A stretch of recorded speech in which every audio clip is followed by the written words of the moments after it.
Tesla, as Elon Musk says he will not sell any more Tesla stock for another 2 years.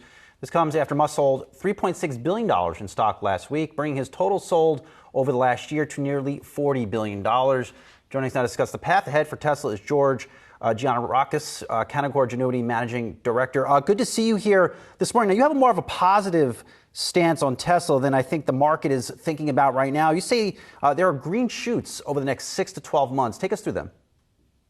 Sure. The market doesn't seem to be very positive on Tesla currently, and it's understandable. I mean, we listened to a conversation that Elon Musk had yesterday on Twitter Spaces, and it sounds, decidedly negative in terms of the near term. There's a lot of uncertainty around Q4 deliveries. There's a lot of uncertainty around 2023 deliveries. There's a lot of uncertainty around the margin trajectory of the firm and whether or not they decide to cut prices to spur volumes. But when we look over the next 6 to 12 months and over the next multiple years, whether the depth of the recession is actually pretty positive for Tesla. It puts a lot of the competitors on the back foot. They have an incredibly strong balance sheet to weather it. And out the other side, they're sustained to increase their leadership in EVs, which we think are on the cusp of really accelerating the penetration of the overall auto market. So look, the near term is incredibly uncertain. It's being reflected in the stock, but sometimes stocks tend to bottom before the fundamentals do. So when we look out over the long term, there's a lot of long-term earnings power here. The company has lots of growth vectors, whether it's EVs, semis, robotics, and we are very, very positive in the long term of the firm. George, does Elon Musk need to find somebody else to run this thing? Tesla or Twitter? Which one? Both at this point. Both.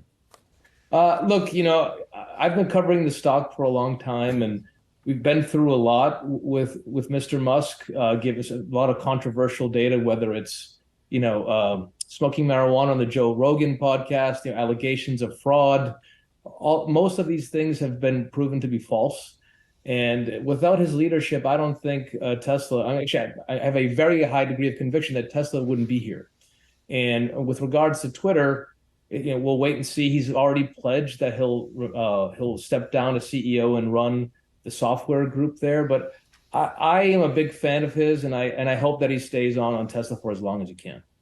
You also call Tesla a sustainability behemoth. Walk us through that. Yeah, I mean, look, it's the largest. I'm a sustainability analyst here at Canaccord Genuity, and this is the largest company in our universe. They've done more to push the world towards a sustainable energy future than any company I cover and any other company in the world. They have both leverage to generation through their solar business, through electric transport, obviously through their EVs, and through energy storage with the batteries that they put on the grid. They do a lot of things, and they cover almost every vector of the sustainability universe. So if someone's looking to invest in improving the world and moving and hopefully improving climate change, this is the number one vehicle through which you can do that. And there's a lot of earnings power. There's good cash flow long term. There's good cash flow currently. We'll wait to see what 2023 brings. So this is for us, it's the way. It's the most liquid. It's the largest cap way to invest in improving the world and moving away from climate change. Are there any other plays, though, George, that are, where Tesla was 5 years ago? In terms, maybe not in terms of potential scope, but like Tesla, we all know about, right? What's the next thing that is going to be that sustainability leader? So we cover several stocks in the universe, in the sustainability universe broadly. We like a lot of them, whether it's a company called Fluence that participates specifically in energy storage, which is putting batteries on the grid. Big fans of their long-term trajectory and near-term trajectory. Frankly, we call their fundamentals anti-fragile, meaning that as the supply of batteries loosens, which have been very tight over the last 12 to 24 months, it actually helps them quite a bit because they're in the business of putting batteries on the grid.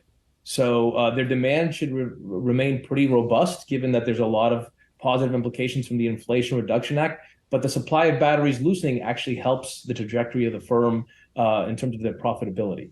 We also like small companies like Wallbox, which make chargers for EVs, small cap, but a very good product and big growth over the next several years. to other companies like Ameresco, which is a local company here in Boston, where I'm from. And they participate in several of the sustainable technologies out there, whether it's solar, renewable natural gas, energy storage, which we just talked about. It's sort of a way to invest in the broader sustainability landscape, as opposed to just whether it's EVs or just battery storage.